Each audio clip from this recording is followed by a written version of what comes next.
দর্শক, নতুন সময় পডকাস্টে আপনাদের স্বাগত জানাচ্ছি।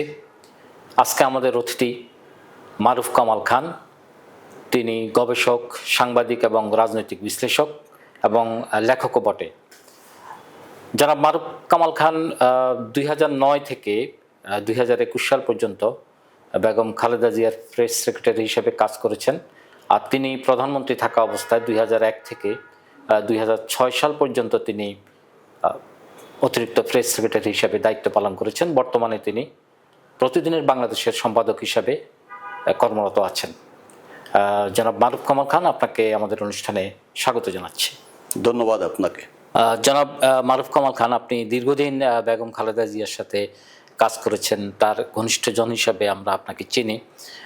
বেগম খালেদা জিয়া এখন এভার কেয়ার হসপিটালে আছেন, তো আপনার মাধ্যমে আমরা ওনার স্বাস্থ্যগত অবস্থাটা একটু জানতে চাই।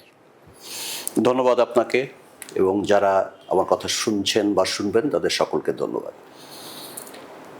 বেগম খালেদা জিয়ার শারীরিক অবস্থা সম্পর্কে দেশবাসী মোটামুটি সবাই অবহিত আছেন, তারা সকলেই জানেন এবং প্রায় নিয়মিতই বলা যায় তার চিকিৎসক টিম যেটা আছে তারা জানান দিচ্ছেন প্রেস ব্রিফ করে। তো অবস্থা মোটামুটি এটাই, তিনি যে অবস্থায় হসপিটালে ভর্তি হয়েছিলেন খুবই জটিল শারীরিক অবস্থা নিয়ে, এখনও খুব বেশি যে উন্নতি হয়েছে আমার জানা মতে সেটা বলা যাবে না। মাঝে মাঝে সামান্য উন্নতি হচ্ছে, আবার একটু অবনতি হচ্ছে। সব মিলিয়ে চিকিৎসকরা বলছেন উনি এখন পর্যন্ত স্টেবল আছেন। তাকে বিভিন্ন ধরনের পরীক্ষা নিরীক্ষার মধ্য দিয়ে তিনি যাচ্ছেন এবং নানান ধরনের পরীক্ষা নিরীক্ষা এবং চিকিৎসা তারা দিচ্ছেন। এবং আপনি জানেন যে উন্নত চিকিৎসার জন্য তাকে দেশের বাইরে নেওয়া যায় কিনা সেটা নিয়ে একটা সিদ্ধান্ত আছে। তারা যদি স্টেবল হয়, উনি যদি ফ্লাই করবার উপযোগী হয় তার স্বাস্থ্য, তাহলে তাকে বাইরে উন্নত এবং সমন্বিত চিকিৎসার জন্য নেওয়া হবে। প্রথমবার একবার চিকিৎসকরা কিন্তু তাকে নেওয়ার মতো অবস্থায় তিনি পৌঁছেছেন এটা বলেছিলেন। তারপরে ওনাকে তো নিতে হবে ওই এয়ার অ্যাম্বুলেন্সে করে। তো এয়ার অ্যাম্বুলেন্স আসতে আসতেই আবার তার অবস্থার একটু সামান্য অবনতি ঘটে। তখন তারা চিকিৎসকরা বলেন যে না, এখন যে অবস্থা তাতে নেওয়া যাবে না। তো এই উত্থান পতনের মধ্যেই আছে। সুতরাং খুবই উনি ভালো আছেন এটাও বলা যাবে না, আবার তার পরিস্থিতি খুব অবনতি হয়েছে সেটাও বলা যাবে না। জনাব মারুফ কামাল খান, আপনাকে একটু এবার রাজনীতির দিকে ফিরে আসি। আপনি জানেন, অনেকেই মনে করছেন, শঙ্কা প্রকাশ করছেন অনেকে, এর মধ্যে অনেক সাংবাদিকও রয়েছেন, সিনিয়র সাংবাদিক, যারা বলছেন যে নির্বাচন হবে না বা নির্বাচন হওয়ার মতো পরিবেশ নেই। আপনার দৃষ্টিভঙ্গি কি এই বিষয়ে, আগামী ফেব্রুয়ারি নির্বাচনের বিষয়ে? মোদ্দা কথা হচ্ছে যে আমরা কেউই, আমি তো নই জ্যোতিষী, নই ভবিষ্যৎ দ্রষ্টাও নই। তো আমরা রাজনৈতিক পরিস্থিতি যা চলছে সেটা বিশ্লেষণ করতে পারি। সেটা বিশ্লেষণ করলে আমার বিবেচনায় যে নির্বাচন হবে না এমন কোনো খুব বড় রকমের আলামত আমার কাছে দৃষ্টিগ্রাহ্য বা দৃষ্টিগোচর হয়নি। আমি মনে করি যে দেশ নির্বাচনমুখী হয়েছে এবং নির্বাচন হবে, এটাই স্বাভাবিক। তো সবসময় সারা দুনিয়াতেই আছে দুর্দৈব বলে একটা কথা আছে। যদি দেখা যায় যে একটা বিশাল ধরনের একটা ডিজাস্টার হয়ে গেল, একটা আল্লাহ না করুক একটা বড় ধরনের ভূমিকম্প দেশে হয়ে একটা ডিজাস্টার হয়ে গেল, তখন কি নির্বাচন করা সম্ভব হবে? সেটা হবে না। বা অন্য যে কোনো ধরনের প্রাকৃতিক দুর্যোগই না, কোনো ধরনের বড় রকমের দুর্যোগ যদি কোনো দিক থেকে আসে সেটা তো দুর্দৈব, সেটা তো আমরা কেউ আগে প্রেডিক্ট করতে পারবো না। সেসব না হলে আমার মনে হয় যে নির্বাচন হওয়ার ক্ষেত্রে কোনো বাধা বা প্রতিবন্ধক আপাতত নাই। কেননা সকলেই নির্বাচন চাচ্ছে। সবচেয়ে বড় স্টেক হোল্ডার যারা নির্বাচনে, সেটা হচ্ছে দেশের জনগণ, যাদের কথা আমরা কেউ বিবেচনায় নেই না। আরও রাজনৈতিক দল আছে, বিভিন্ন পক্ষ আছে, ব্যুরোক্রেসি আছে, নির্বাচন কমিশন আছে, বিভিন্ন পক্ষ প্রতিপক্ষ আছে, তাদেরকে আমরা বিবেচনায় নেই। কিন্তু সবচেয়ে বড় স্টেক হোল্ডার হচ্ছে জনসাধারণ, জনগণ। তারা দীর্ঘদিন ভোট দিতে পারেনি, তারা ভোট দিতে চান, তারা ভোট দেওয়ার জন্য উদ্গ্রীব প্রতীক্ষা করছেন। সুতরাং এই যে সবচেয়ে বড় স্টেক হোল্ডার, সবচেয়ে বড় যে শক্তি, তারা নির্বাচন চান। সুতরাং নির্বাচন হবে না এরকম মনে করবার কোনো কারণ নেই। মারুফ ভাই, আমরা জানি যে, বা আপনিও দেখেছেন যে বড় বড় রাজনৈতিক দলগুলি, বিশেষ করে বিএনপি এবং জামায়াত, তাদের নির্বাচনী ইশতেহার নিয়ে কাজ শুরু করেছে। ইতিমধ্যেই বিএনপি দেশ গড়ার পরিকল্পনা বা কর্মসূচি নামে একটি অনুষ্ঠান করছেন এবং সেটা শুরু হয়েছে, সম্ভবত শেষ হবে 13ই ডিসেম্বর। 3 পর্ব সম্ভবত শেষ হয়েছে। তারা বলছেন যে এখানে যে জনগণ যে মতামত দিবে তার ভিত্তিতে একটি ইশতেহার তৈরি হবে। আর জামাত ইসলামের পক্ষ থেকে ডক্টর শফিকুর রহমান সাহেব ওনার ফেসবুক পেজ কিংবা একটা বক্তব্য আমি দেখেছি ভিডিওতে, তিনি বলছেন যে জনতার ইশতেহার .org নামে একটি অনলাইন মতামতের মাধ্যমে তারা নির্বাচনী ইশতেহার প্রণয়ন করবে। কিন্তু আমাদের অতীত অভিজ্ঞতা বলে যে বাংলাদেশে জনগণের প্রতি কমিটমেন্ট দিয়ে যে রাজনৈতিক ইশতেহার প্রণীত হয় সেটার অধিকাংশই বাস্তবায়িত হয় না। এবং এটি যেহেতু কোনো আইন নয়, এটি একটি রাজনৈতিক দলের জনগণের প্রতি কমিটমেন্ট, সেহেতু এটা নিয়ে কেউ আসলে শেষ পর্যন্ত খুব একটা কথা বলতে পারেন না। তো আপনার কি মনে হয় যে এই একটি ভালো ইশতেহার বা একটি যুগ উপযোগী ইশতেহার আমরা রাজনৈতিক দলগুলোর কাছ থেকে আশা করতে পারি এবং তা বাস্তবায়নে তারা কতটুকু সক্ষম হবে, বিষয়টা কি আপনার কাছে কেমন মনে হয়? মানে আপনি যেমনটি বললেন একটু আগে, দুটি বড় রাজনৈতিক দলের উদাহরণ আপনি দিলেন। নির্বাচনী ইশতেহার প্রণয়নের ক্ষেত্রে তারা যে প্রক্রিয়া অনুসরণ করছে সেটার কথা আপনি বললেন। এটাই কিন্তু একটা পরিবর্তন, এটাই কিন্তু একটা বড় রকমের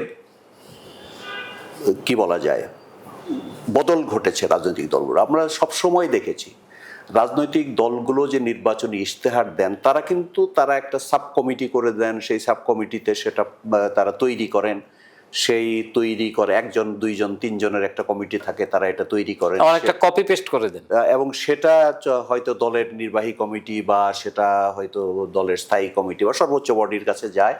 তারা ওই 7-8 জন বসে এটা দেখে টেকে তারা ফাইনাল করে দেন এবং সেটাই তারা তাদের দলের নির্বাচনী ইশতেহার হিসেবে কিন্তু গৃহীত হয়। This is the first time বাংলাদেশের রাজনৈতিক ইতিহাসে এটা প্রথমবারের মতো দেখা যাচ্ছে যে রাজনৈতিক দলগুলো তাদের দলীয় নেতারা যা মনে করেন জনগণের কাছে কমিটমেন্ট করা দরকার সেইখানেই কিন্তু তারা থাকছেন না। তারা মনে করছেন যে জনগণের যে প্রত্যাশা তাদের একটি রাজনৈতিক দলের কাছে, একটি রাজনৈতিক সরকার যেটা নির্বাচিত হয়ে আসবে, তার কাছে জনগণের কি প্রত্যাশা, জনগণ তার কাছ থেকে কি চায়, এই যে জানতে চাওয়াটা, জনগণের মতামত নিয়ে ইশতেহার তৈরির যে প্রয়াস, এটা প্রাথমিক, এটা প্রথম শুরু হয়েছে বাংলাদেশে। এটা কিন্তু একটা ইতিবাচক দিক বলে আমি মনে করি, কারণ মানুষের মতামত নেওয়া হচ্ছে। মানুষের মতামত নেওয়াই হয় না কোনো সময় কোনো ক্ষেত্রে। রাজনৈতিক দল তারা তাদের মতো করে একটা ইশতেহার তৈরি করে এবং সেটা তারা জনগণের উপর চাপিয়ে দেয় এবং এটা তাদের নির্বাচনী অঙ্গীকার বা ইশতেহার হিসেবে থাকে। প্রত্যেকটা রাজনৈতিক দলেরই আমরা জানি তো একটা ঘোষণাপত্র থাকে, কর্মসূচি থাকে, অর্থনৈতিক, সামাজিক, রাজনৈতিক নানা ক্ষেত্রে তাদের কর্মসূচি থাকে। কিন্তু একটি নির্দিষ্ট সরকারের মেয়াদে 5 বছরের জন্য সেই তাদের বিশাল কর্মসূচি থেকে কতটা বাস্তবায়ন করা হবে সেটাই হচ্ছে নির্বাচনী ইশতেহার, এই আকারেই আসে। This is the first time যে এই যে ফ্যাসিবাদের পতনের পর, ছাত্র গণ অভ্যুত্থানে যে ফ্যাসিবাদের পতন ঘটলো, এই পতনের পর এর আগে তো আপনার কিছুই ছিল না, কোনো জবাবদিহিতা ছিল না, জনগণকে কোনো হিসেবেই ধরা হতো না, জনগণের ভোট দেওয়ার কোনো রাইট ছিল না, জনগণের ভোটের কোনো প্রয়োজন আছে, মতামতের কোনো প্রয়োজন আছে, এগুলো সব কিছুই উপেক্ষিত ছিল। This is the first time রাজনৈতিক দলগুলোকে এটা প্রমাণ করতে হচ্ছে যে তারা জনগণের মতামত নিতে চায়, জনগণের মতামত তাদের কাছে কিছুটা গুরুত্ব বহন করে। এটাই একটা পরিবর্তন। তারপরে আপনি বলেছেন যে অতীতের অভিজ্ঞতায় দেখা গেছে যে রাজনৈতিক দলগুলো যে সমস্ত কি বলে ওটাকে ইশতেহার প্রণয়ন করে তার সবকিছু বাস্তবায়ন হয় না। এটা ঠিক, সবকিছু বাস্তব, কিছুটা তো গালভরা বুলি, কিছুটা গালভরা প্রতিশ্রুতি দেওয়ার প্রবণতা, একজন আরেকজনকে টেক্কা দিয়ে একজনের চাইতে আরেকজনের একটু বেশি কর্মসূচি বা বেশি অঙ্গীকার করার প্রবণতা তো থাকেই। কিন্তু এই প্রথমবারের মতো যে এই যে জনগণকে সম্পৃক্ত করার যে চেষ্টা, তাতে আমার মনে হচ্ছে যে এখন মানুষকে কিন্তু অবজ্ঞা করা, উপেক্ষা করা, তাদের মতামতকে একেবারেই পাত্তা না দেওয়ার যুগ চলে গেছে। মানুষকে মূল্য দিতে হবে, তাদের মতামতকে গুরুত্ব দিতে হবে এবং এই অঙ্গীকার একেবারে পুরোটা ব্লাফ দেওয়া এখন আর সম্ভব হবে না। যুগের পরিবর্তন হয়েছে, মানুষের চাহিদার পরিবর্তন হয়েছে, মানুষের সচেতনতার মাত্রা এবং মান উন্নীত হয়েছে। সুতরাং রাজনৈতিক দলগুলোকে এই জনগণের মতামতকে প্রাধান্য দিতে হবে এবং যদি গণতন্ত্র চলতে থাকে, জনগণের ভোটে যদি রাজনৈতিক দলকে নির্বাচিত হয়ে এসে সরকার গঠন করতে হয়, তাহলে জনগণের মতকে, জনগণকে প্রতারণা করা সম্ভব হবে না। গণতন্ত্র তো একটা ধারাবাহিক প্রক্রিয়া। একদিনেই যে আমরা আগে একেবারে সবচেয়ে বিশুদ্ধ সবচেয়ে উন্নত গণতন্ত্রে পৌঁছে যাব সেটা নয়, কিন্তু ধীরে ধীরে উন্নতি হবে যদি অন্তত গণতান্ত্রিক ধারা বহাল থাকে। গণতান্ত্রিক ধারা বহাল থাকলে 5 বছর অন্তর অন্তর জনগণের কাছে যেতে হবে এবং তার জন্য জনগণকে মূল্য দেওয়া, জনগণের কাছে রাখা, দেওয়া প্রতিশ্রুতি এটা লঙ্ঘন করার সাহস রাজনৈতিক দলগুলো আস্তে আস্তে কমে যাবে। জুলাই অভ্যুত্থানের পরিবর্তিত যে পরিস্থিতি, সেখানে আপনি পরিবর্তনের কথা বললেন, বিশেষ করে রাজনৈতিক দলগুলো যে পরিবর্তন আনতে সক্ষম হচ্ছে বা হবেন, সেই হিসেবে আপনি রাজনৈতিক ইশতেহারের নির্বাচনী ইশতেহারের কথাগুলো বললেন। আপনি কি মনে করেন যে ইন্টারিম গভর্নমেন্ট যে পরিবর্তনের অঙ্গীকার নিয়ে তারা দায়িত্ব গ্রহণ করেছে, সেই পরিবর্তনের ভিত্তিটা তারা কি তৈরি করতে পেরেছে? দুটো কথা। প্রথমে আপনি বললেন যে রাজনৈতিক দলগুলো যে পরিবর্তনের দিকে যাচ্ছে, এইটা আমার কাছে খুব একটা সঠিক মনে হয় না। কারণ রাজনৈতিক দলগুলো, আমাদের দেশে তো রাজনৈতিক দলগুলো ট্র্যাডিশনাল ফরম্যাটে চলে। তারা মানে প্রাচীন ধাঁচে, পুরনো ধাঁচে, অর্থাৎ এই যে তারা যেভাবে চলে অভ্যস্ত সেভাবেই আছে। কিন্তু পরিস্থিতি পরিবর্তন হয়েছে, মানুষের প্রত্যাশা পরিবর্তন হয়েছে, রাজনৈতিক দলের কাছে জনগণের আকাঙ্ক্ষার পরিবর্তন হয়েছে। এর ফলে কিন্তু রাজনৈতিক দলগুলো খানিকটা জনগণের এবং যে মানে এক ধরনের যে রাজকীয় শাসন দেশে ছিল, ফ্যাসিবাদ, সেটা হচ্ছে জনগণকে তোয়াক্কা করার কোনো প্রয়োজন নাই। কিন্তু যখনই আপনার গণতন্ত্র আসবে, যখনই আপনার ভোটের মাধ্যমে সরকারের বদল হতে হবে, তখন কিন্তু রাজনৈতিক দলগুলো কিছুটা হলেও ইচ্ছাই হোক বা অনিচ্ছাই হোক জনগণের মতামতকে, জনগণের প্রত্যাশাকে মূল্য দিতে বাধ্য। এবং সুতরাং আমি বলতে পারি যে এই যে ব্যবস্থাটা ফিরে আসছে, গণতান্ত্রিক ব্যবস্থা, গণতান্ত্রিক ভোটের ব্যবস্থা, এটাই কিন্তু রাজনৈতিক দলগুলোকে অনেকখানি বাধ্য করছে জনগণের মতামতকে গুরুত্ব দিতে। এটা হচ্ছে আবার কথা। আপনি যেহেতু বললেন যে জনগণের যে প্রত্যাশাটা, সেই প্রত্যাশার দিকে লক্ষ্য করেই রাজনৈতিক দলগুলো পরিবর্তন আনার পরিকল্পনা করতে বাধ্য হচ্ছে। এখন বর্তমান যে পরিস্থিতি, আমি যদি আগামী রাজনীতি মানে ফেব্রুয়ারি নির্বাচনটা ধরে নিই, এই 1-1.5 বছরে, বিশেষ করে জুলাই অভ্যুত্থানের পরে, জনগণ আসলে কোন দলের কাছে কি ধরনের প্রত্যাশা চেয়েছিল এবং ওইটা কি তারা কোনোভাবেই প্রুভ করতে পেরেছে যে আমরা পরিবর্তন করতে পারবো? আপনি বলেছেন যে তার আগে যেটা আপনি বলেছেন যে বর্তমানে এই যে 1 বছর মেয়াদি যে সরকার, অন্তর্বর্তীকালীন সরকার বা আমাদের নোবেল লরিয়েট ডক্টর ইউনূসের সরকার, সেটা মানে উল্লেখযোগ্য কোনো পরিবর্তন আনতে পেরেছে কিনা সমাজ দেহে বা সমাজের মধ্যে বা রাজনৈতিক অঙ্গনে বা রাষ্ট্র ব্যবস্থায়। খুব বেশি পরিবর্তন আনতে পেরেছে এটা আমিও মনে করি না, কেউই মনে করে না খুব বেশি। কিন্তু তারা পরিবর্তনের জন্য সচেষ্ট হয়েছে, চেষ্টা করেছে। একটা কতগুলো ভুল তো প্রথম থেকেই হয়ে গেছে। সেটা আপনার ধরুন যে এই যে পরিবর্তনটা হলো, এই পরিবর্তনটা কি পরিবর্তন? সে পরিবর্তনটা কি একটা বৈপ্লবিক পরিবর্তন, বিপ্লব, নাকি গণ অভ্যুত্থান? ধরুন এরশাদের বিরুদ্ধে গণ অভ্যুত্থান হয়েছে, আইয়ুব খার বিরুদ্ধে হয়েছে, বিভিন্ন সময় দেশে গণ অভ্যুত্থান, গণজাগরণ, বড় ধরনের আন্দোলন হয়েছে। সেটা কিন্তু ট্র্যাডিশনাল যে সিস্টেম, সেই সিস্টেমকে কিন্তু বাতিল করেনি। সিস্টেম বহাল আছে, হয়তো চেহারার পরিবর্তন হয়েছে, শাসক পরিবর্তন হয়েছে। এবারের যে পরিবর্তন যেটা হলো 24 সালে, আমরা যেটাকে জুলাই বিপ্লব বা জুলাই আগস্ট বিপ্লব বলি, অনেকে অভ্যুত্থান বলে, সেই পরিবর্তনটা কি পরিবর্তন? এটা কি বৈপ্লবিক পরিবর্তন, বিপ্লবী পরিবর্তন, অথবা এটা কি একটা নিছক একটা শাসকের পরিবর্তন? এটা নিয়ে কিন্তু জনসমাজ কিন্তু বিভক্ত, নানা ধরনের ওপিনিয়ন আছে। তো সুতরাং এটা আমরা ঠিক করতে পারিনি এটা বিপ্লব কিনা। বিপ্লব হলে কিন্তু বৈপ্লবিক পরিবর্তন সমাজের সমস্ত স্তরে এটা আনার জন্য চেষ্টা হতো। যারা ওই যে ছাত্র তরুণরা নেতৃত্ব দিয়েছিল তারা এটাকে বিপ্লব বলেছে, তারা মনে করেছে অনেক কিছু পরিবর্তন করতে হবে। এটাকে গণ অভ্যুত্থানও বলেছে তারা, কেউ গণ অভ্যুত্থানও বলেছে, আবার তারা এটাকে বৈপ্লবিক পরিবর্তন বলেছে। তারা বলেছে মানে নতুন প্রজাতন্ত্র করতে হবে, নতুন রিপাবলিক করতে হবে, নতুন সংবিধান রচনা করতে হবে, প্রচলিত সিস্টেমকে পরিবর্তন করতে হবে, রাষ্ট্রপতির পরিবর্তন করতে হবে। তো শুধু খালি একটা সরকারের পরিবর্তন না, তারা বেশ কিছু পরিবর্তন আনতে চেয়েছে, কিন্তু সেটা কিন্তু পারেনি তারা। তাদের জন্য যে রাজনৈতিক কাঠামো দরকার ছিল, যে কর্মসূচি দরকার ছিল, যে শক্তি নিয়ে দাঁড়ানোর কথা ছিল, যার পিছনে গোটা সংস্কারের পক্ষে যারা তারা দাঁড়াতে পারতো, সেই শক্তি তারা। এখানে রাজনৈতিক দলগুলোর ব্যর্থতা আছে কিনা? সে ব্যর্থতা না, রাজনৈতিক দলগুলো, ট্র্যাডিশনাল রাজনৈতিক দলগুলো কিন্তু কিছুটা পরিবর্তন চেয়েছে, কিছুটা সংস্কার চেয়েছে, কিন্তু পুরো ব্যবস্থাকে কিন্তু বৈপ্লবিক পরিবর্তনের পক্ষে এই প্রচলিত রাজনৈতিক দলগুলোর কেউই ছিল না। প্রথম মানে থেকে। এটা আপনি নিয়ে তাদের দেখেন মনে আপনার প্রথম হোমওয়ার্ক দিকে- ছিল না কোনো। না, হোমওয়ার্ক না, তারা মনে করেছে যে একটা সরকার এসেছে, সে ফ্যাসিবাদ কায়েম করেছে, সে ভোটাধিকার হরণ করেছে, সে গণতন্ত্র নষ্ট করেছে, ওই সরকার চলে গেলে একটা সুষ্ঠু নির্বাচন হবে এবং সুষ্ঠু নির্বাচনের মাধ্যমে একটা গণতন্ত্রকে আবার তারা ফিরে আনবে। ভোটটাকে গুরুত্ব দিয়েছেন ভোটটাকে বেশি। গুরুত্ব দিয়েছে, মানুষ যাতে ভোট দিতে পারে, এবং খুব বেশি মৌলিক পরিবর্তনের দিকে তারা কেউ যেতে চায়নি। এবং তারা বারবার একটা কথা বলছে যে এই বৈপ্লবিক পরিবর্তন না, এটা হচ্ছে নিয়মতান্ত্রিক পরিবর্তনের পক্ষে তারা, অর্থাৎ একটা ইলেকশন হবে, গ্রহণযোগ্য নির্বাচন হবে, সুষ্ঠু নির্বাচন হবে, সেই সুষ্ঠু নির্বাচনের মাধ্যমে যে জনপ্রতিনিধিরা আসবে তারা যতটুকু পরিবর্তন চায়, যেভাবে চায় সেটা তারা করবে, অর্থাৎ নিয়মতান্ত্রিক পন্থায়। কিন্তু একটা বৈপ্লবিক ধারায় পরিবর্তন যেটা নির্বাচনের আগে করার কথা, সেটাতে তারা একমত হন নাই। আচ্ছা, এই জন্য বৈপ্লবিক কোনো পরিবর্তন কিন্তু সরকারও করতে পারে নাই, করা সম্ভব হয় না। আর সরকার প্রথম থেকেই যে সরকার আসে, তারা যে সমস্ত পরিবর্তনের যে ধারার মধ্যে দিয়ে তারা কিন্তু বৈপ্লবিক পরিবর্তনের দিকে যায় নাই, তারা কিন্তু নিয়মতান্ত্রিক পরিবর্তনকে মেনে নিয়েছে, তারা রাষ্ট্রপতিকে মেনে নিয়েছে, সংবিধানকে মেনে নিয়েছে, রাষ্ট্রপতির কাছে সংবিধান অনুযায়ী শপথ নিয়েছে, হাইকোর্ট থেকে, সুপ্রিম কোর্ট থেকে একটা রায় এনে তারা এই সরকারের বৈধতা নিরূপণ করেছে। ফর দ্যাট রিজন একটা সবকিছু মিলিয়ে কিন্তু একটা নিয়মতান্ত্রিক পরিবর্তন, এটা একটা রেজিমের চেঞ্জ শুধু, এটা কিন্তু রাষ্ট্র ব্যবস্থার, রাষ্ট্র কাঠামোর, রাজনীতির, তারপরে হচ্ছে কোনো ব্যাপারেই কোনো বৈপ্লবিক পরিবর্তনের অঙ্গীকার, প্রত্যাশা হয়তো অনেকের ছিল কিন্তু অঙ্গীকার ছিল না।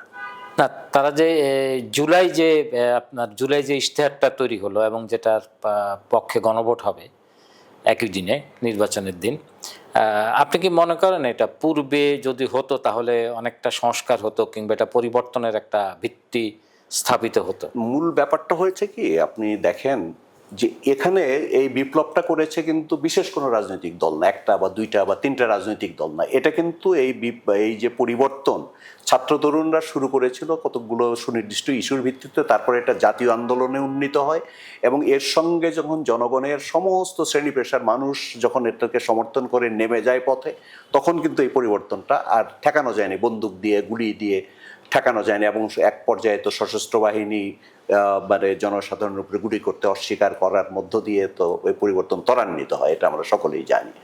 তো সুতরাং এই যে পরিবর্তনটা যেটা হলো, সেই পরিবর্তনে কিন্তু আপনি প্রশ্নটা যদি আরেকবার বলেন। না, আমি বলছি যে এই যে পরিবর্তনটা হলো সেটাই রাজনৈতিক দলগুলো কিংবা এই যে গণভোটের যে জুলাই ইশতেহারটা হলো, জুলাই ইশতেহারটা আগে করলে কি হতো? হ্যাঁ, কিন্তু এই যে পরিবর্তনটা হলো, এই পরিবর্তনটা আমি তো বলেছি একটু আগে যে নিয়মতান্ত্রিক পদ্ধতিতে হয়েছে, এবং এখানে কিন্তু পরিবর্তন হয়ে যাওয়ার পরে যে জনগণ যারা পরিবর্তন ঘটালো তাদের মতামত কিন্তু আর কোনো ক্ষেত্রেই নেওয়া হয়নি। এটা করা হয়েছে কি স্টেক হোল্ডারদের মধ্যে, শুধু রাজনৈতিক দলগুলো, কাউন্টেবল রাজনৈতিক দলগুলো যারা বিপ্লবের সমর্থক বা পরিবর্তনের সমর্থক ছিল, সরকার ফ্যাসিবাদের উৎখাতের পক্ষে ছিল, সেই দলগুলোর মতামতের ভিত্তিতে কিন্তু সবকিছু হয়েছে। আপনি দেখেন এই যে যত আলাপ আলোচনা, তর্ক বিতর্ক, সব কিন্তু রাজনৈতিক দল ভিত্তিক, কিন্তু রাজনৈতিক দলের বাইরে কিন্তু আর কারো ওপিনিয়ন এখানে নেওয়া হয়নি, জনসাধারণের ওপিনিয়ন। যদি ওই ধরনের বৈপ্লবিক পরিবর্তন করার অভিপ্রায় থাকতো তাহলে কিন্তু একটা জাতীয় মহাবিতর্কের আয়োজন করা দরকার ছিল, এবং সেখানে সমস্ত শ্রেণী পেশার মানুষ, সব স্তরের মানুষের মতামত নেওয়ার ভিত্তিতে কিন্তু জুলাই সনদই বলেন আর সংস্কারের যে দলিল সেটা তৈরি করা হতো।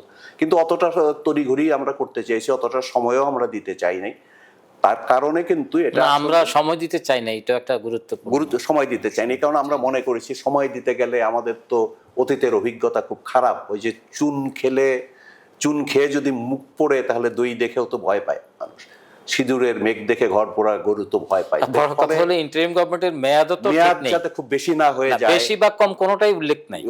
চাইলে তারা ভয় ছিল যে যদি আমরা এত সংস্কারের দিকে চলে যাই, যদি সময় দেই তাহলে হয়তো গণতন্ত্র ব্যাহত হতে পারে, হয়তো নির্বাচন বিলম্বিত হতে পারে, নানান গোষ্ঠী সুযোগ নিতে পারে, নানা গোষ্ঠী সুযোগ দিতে পারে, এই সমস্ত আশঙ্কা সংশয় তো ছিলই।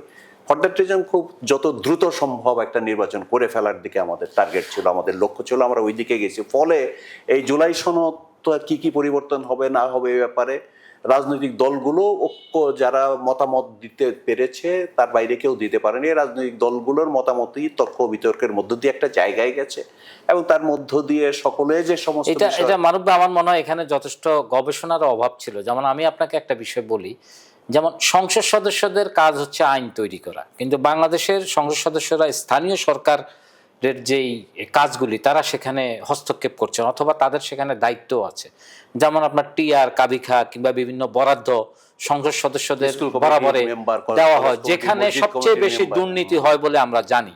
এবং এইটা খুবই একটা ভয়ঙ্কর বিষয় বাংলাদেশের জন্য। বিগত বছরগুলিতে আমরা দেখে আসছি সংসদ সদস্যের এই বরাদ্দ নিয়ে যা হয়, তুলকালাম কাণ্ড ঘটে।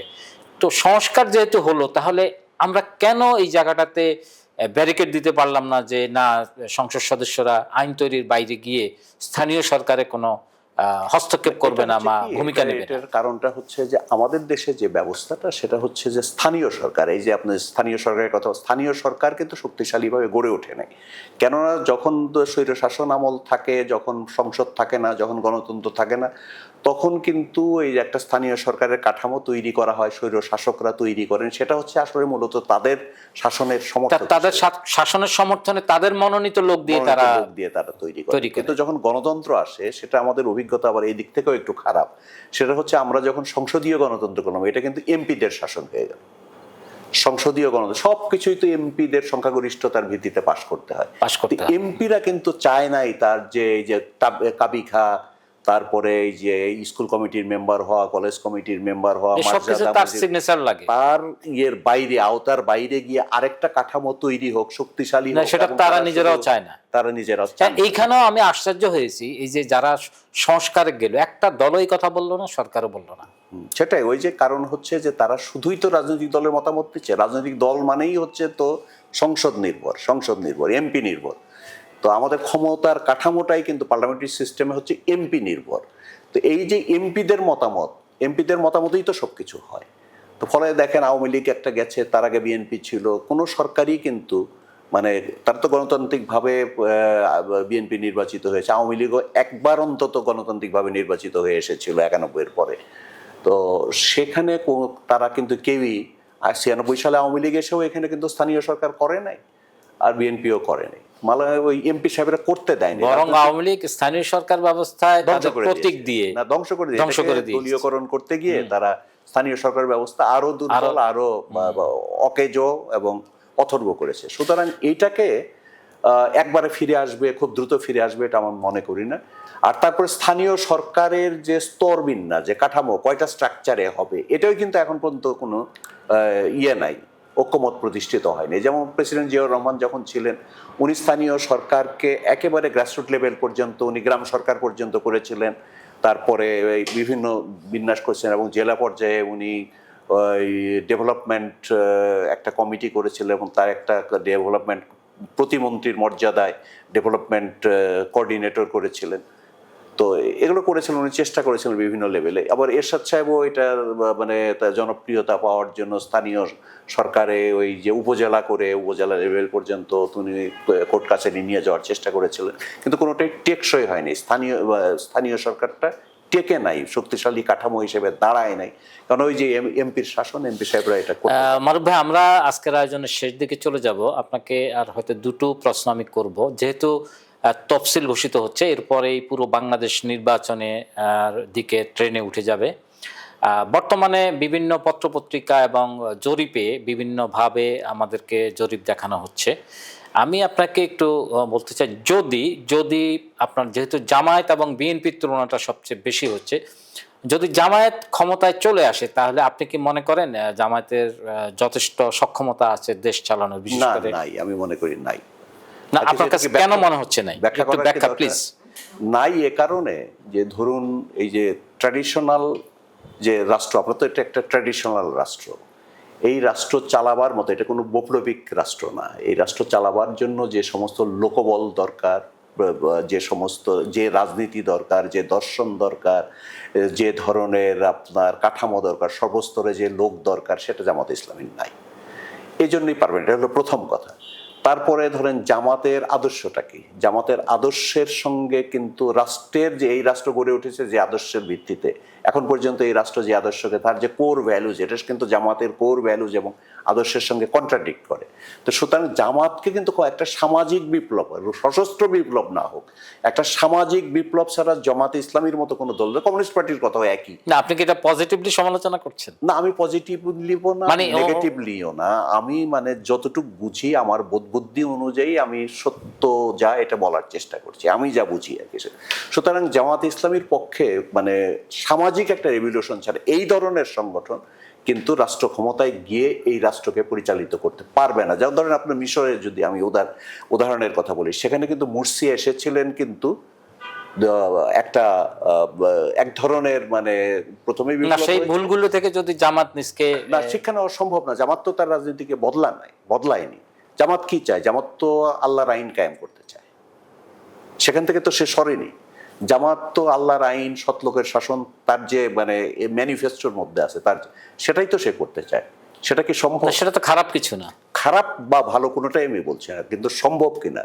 আপনি আল্লাহর আইন এখানে কিভাবে কায়েম করবেন? শরিয়া আইন কি আপনি কায়েম করতে পারবেন কালকে?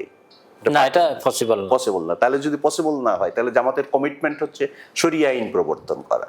জামাতের কমিটমেন্ট হচ্ছে সুদবিহীন রাষ্ট্র ব্যবস্থা। আমি খুব ছোট করে বললাম, সুদবিহীন রাষ্ট্র ব্যবস্থা প্রতিষ্ঠিত। সুদবিহীন রাষ্ট্র, শরিয়া আইন, ধরেন সুদের সাথে বিশ্ব ব্যাংক, IMF তারা যখন ঋণ দিবে, এগুলি অনেক বিষয় থাকে, অনেক বিষয় জড়িত এবং আপনার শরিয়া হলে টোটাল আইন, বিচার ব্যবস্থা, এগুলি আমরাও যাব না ব্যাখ্যায়। আপনাকে আরেকটি প্রশ্ন করছি, সেটা হচ্ছে বর্তমানে বিএনপির যে অবস্থান, সেখানে বেগম জিয়া অসুস্থ, তিনি কোনো কারণে আল্লাহ যদি আমাদের সামনে এনে হাজিরও করেন, তিনি আসলে রাজনীতিতে অংশগ্রহণ করতে পারবেন না।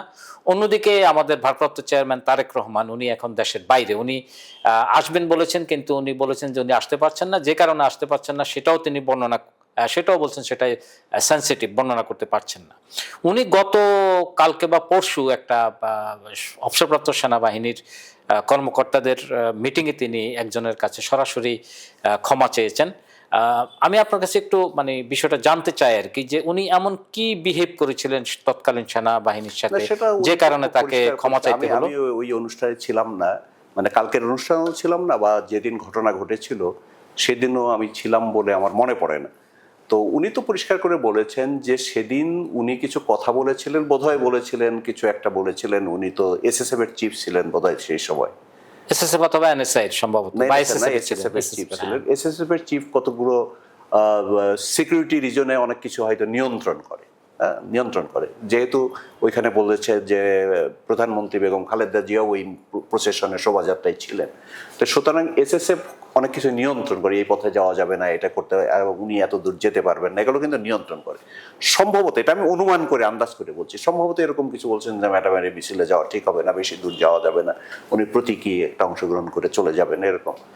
এটা হয়তো তারেক রহমান সাহেব মানেন নাই, সময় বলছে কেন না, ওই সিকিউরিটি আমরা দেখবো, এটা সব আপনাদের চেয়ে ভালো আমরা জানি, এরকম হয়তো বলেছে আমার ধারণা। না, আমরা ধরেন, তবে উনি মানে উনি যেভাবে অ্যাপোলজি করলেন, সেটা আমার মনে হয় এটার শেকড়টা আর একটু গভীরে, ওনার বডি এক্সপ্রেশন যেটা ছিল এটা বলছে না। আমি আপনাকে বলি, আমি তারেক রহমানকে তো অনেক ছোটবেলা থেকেই দেখেছি, তার যখন সে অনেকটা কনিষ্ঠ বয়স্ক তখন থেকেই দেখেছি, পরবর্তীকালে তার বেড়ে ওঠা, এবং আমি জানি, তাকে চিনি। তারেক রহমান কিন্তু মানে তার বিনয়, তার নম্রতা, উনি ক্ষমা চেয়েছেন, এটা কিন্তু প্রশংসার যোগ্য। না, এমনিতেও সে পারতপক্ষে কারোকে হার্ট করে না, কারোর সঙ্গে দুর্ব্যবহার করে না।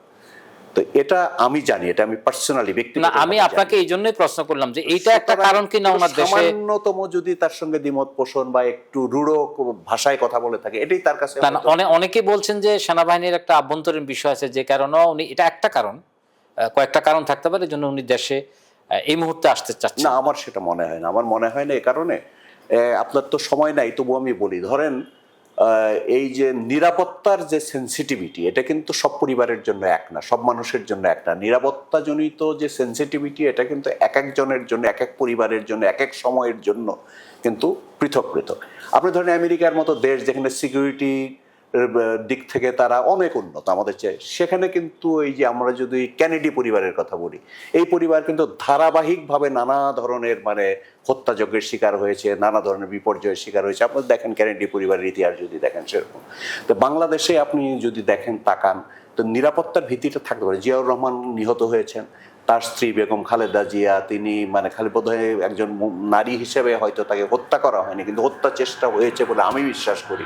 যেমন ধরেন তিনি জেলখানায় গিয়ে হুট করে দেখা গেল যে ডাক্তাররা বলে উনি খুব ভালো আছেন, PG হাসপাতালের সরকার নিয়ন্ত্রিত ডাক্তাররা বলেছে উনি চমৎকার আছেন, খুব ভালো, ওনার কোনো রোগ নাই, তারপর উনি বেরিয়ে আসার পরে ওনার লিভার সিরোসিস ধরা পড়লো। তার মানে এটা তো হুট করে লিভার সিরোসিস হয় না। উনি তো ভিভিআইপি ছিলেন, জেলে যাওয়ার আগ পর্যন্ত উনি ভিভিআইপি হিসেবে প্রতিনিয়ত প্রতি মাসে ওনার স্বাস্থ্য পরীক্ষা করা হতো, রক্ত পরীক্ষা করা হতো। কখনোই আলোচিত হচ্ছে যে ওনাকে স্লো পয়জন বা এই ধরনের কিছু দেওয়া আমার হয়েছে, মনে এটাকে হয় যে আপনি এটা স্বাভাবিক বিশ্বাস না, করেন? এটা তো চিকিৎসা বিজ্ঞান, চিকিৎসা বিজ্ঞান বলে এটা দীর্ঘ সময়ের দরকার। দীর্ঘ সময় এবং অনেক আগে থেকে বোঝা যাবে যে ওনার লিভার সিরোসিস আসে কিনা, হুট করে তো হয় না। তো এই যে হুট করে উনি জেলে যাওয়ার পরে, এবং ডাক্তাররা বলে যে উনি খুব ভালো আছেন, সরকার নিয়ন্ত্রিত ডাক্তাররা, পিজির ডাক্তাররা প্রতিনিয়ত বলতো উনি ভালো আছেন, কিন্তু উনি জেল থেকে বেরোনোর পরে চিকিৎসা তো এবারে চিকিৎসকরা পরীক্ষা করে প্রথমেই ধরে ফেললো যে উনি লিভার সিরোসিসে আক্রান্ত। তার আগে তো ছিল না, জেলে যাওয়ার আগে তো ওনার লিভার সিরোসিসের কোনো আলামতই ছিল না। লিভার সিরোসিস ডেভেলপ করতে তো কয়েক বছর লাগে, অন্তত 7-8 বছর 10 বছর লাগে। এই যে উনি আক্রান্ত হলেন এবং ওনার লিভার অনেকখানি ড্যামেজ হয়ে গেছে, এটা তো একটা রহস্যজনক। হয়তো তাকেও হত্যার চেষ্টা হয়ে থাকতে পারে কারাগারে। আচ্ছা মারুফ ভাই, তারপরে আমি আরেকটা কথা বলে শেষ করব, সেটা হচ্ছে আপনার ধরেন তারেক রহমান একজন বন্দী ছিলেন একটা সময়ে, সরকারের সিকিউরিটি প্রিজনার ছিলেন, তিনি নিরাপত্তা বন্দী ছিলেন। তো তারেক রহমান যদি কোনো অন্যায় করে থাকে তাহলে তার বিচার হবে, তার বিরুদ্ধে অভিযোগ আসবে, মামলা হবে, বিচার হবে। তাকে নিয়ে শারীরিকভাবে হত্যার উদ্দেশ্যে তাকে যে ফিজিক্যালি আক্রমণ করে পঙ্গু করে দেওয়া হয়েছে, এটা তো একটা মানে অস্বাভাবিক ধরনের ক্রোধ, উন্মত্ততা ছাড়া তো এটা হয় না। তারপরে তার ছোট ভাই সে যে মারা গেল, এর মৃত্যু নিয়েও তো অনেক প্রশ্ন আছে। সুতরাং একটা পরিবার আপনার দেখেন ধারাবাহিকভাবে কিন্তু পরিবারের সদস্যরা কিন্তু খুব মানে নিরাপত্তা ঝুঁকির মধ্যে পড়েছে। তো সুতরাং এই ভয়টা তো থাকতে পারেই, সেটা তার মানে তার নিরাপত্তা ঝুঁকি আর আমার নিরাপত্তা ঝুঁকি কিন্তু সমপর্যায়ের না, সম লেভেলের না।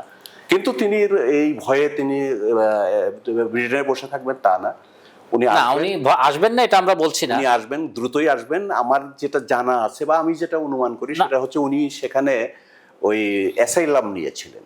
উনি যখন এদেশ থেকে যান, অ্যাসাইলাম কিন্তু শেষ করার একটা প্রক্রিয়া থাকে। হুট করে আপনি শেষ করে চলে আসলে আর জীবনেও আর ওই দেশে ঢুকতে পারবেন না, ওটা একটা কোর্টে যায়, দরখাস্ত দিতে। না, এটা উনি কিন্তু ওই আপনি যেটা এখন বলেন এটা কিন্তু উনি বলেন নাই, যদিও এটা একটা সমস্যা। ওটা সমস্যা উনি বলবেন না। হ্যাঁ, যাই হোক, উনি ধরেন কোনো কারণে তারেক সাহেব দেশে ফিরতে পারলেন না, কোনো কারণে, আমরা আশা করি উনি ফিরবেন। উনি পার্টি থেকে বারবার বলা হয়েছে যে ইলেকশনের শিডিউল ঘোষণার পরপরই উনি চলে আসবেন। আচ্ছা, তাহলে আমরা ঘোষণার পরপরই আমরা মোটামুটি বলতে পারি যে শিডিউল ঘোষণার পরে উনি দেশে ফিরবেন। আসার সাথে আমি চিন্তা করে বের করেছি, আমার চিন্তায়, যে শিডিউল যখন ঘোষণা করা হয় তখন কিন্তু মেজর পলিটিক্যাল পার্টির লিডাররা, টপ লিডাররা কিন্তু রাষ্ট্রীয় নিরাপত্তায় চলে যায়। আপনি দেখেছেন এর আগে বিএসএসএফ দেওয়া হয়েছে, শেখ হাসিনাকে দেওয়া হয়েছে, খালেদা জিয়াকে, তার বিরোধী দলে থাকতেও সর্বোচ্চ রাষ্ট্রীয় নিরাপত্তা পেয়েছেন। তো না, আমরা নিজেরাও আশা করি উনি দেশে ফিরুক, গণতন্ত্রের স্বার্থে ওনাকে ফেরাটা জরুরি।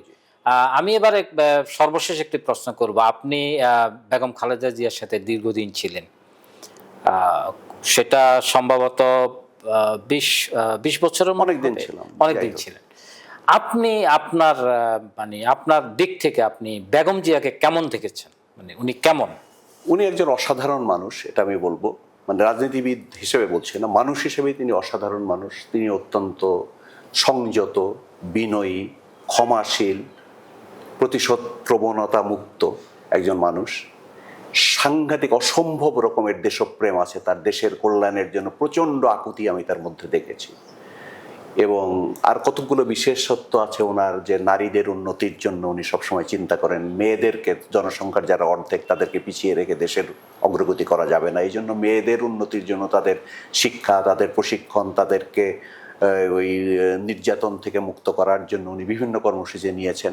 উনি ডাউন ট্রোডেন পিপল যারা, এই যে কৃষক, তাদেরকে উনি সুদমুক্ত করার জন্য উদ্যোগ নিয়েছেন। উনি দেশের সম্পদ বাড়ানোর জন্য চেষ্টা করেছেন। এটা ওনার একটা, যখন উনি ক্ষমতায় গেছে সম্পদ বাড়াতে হবে, তা আমাদের তো খনিজ সম্পদ এত নাই, যা আছে সেটা উনি উত্তোলন করবার জন্য বিদেশিদের সঙ্গে চুক্তি করেছেন। আমাদের বড় পুকুরিয়া দেখেন, কয়লা খনি টনি, মাটির নিচে আমাদের যেটুক সম্পদ আছে এটা তুলবার চেষ্টা করেছেন।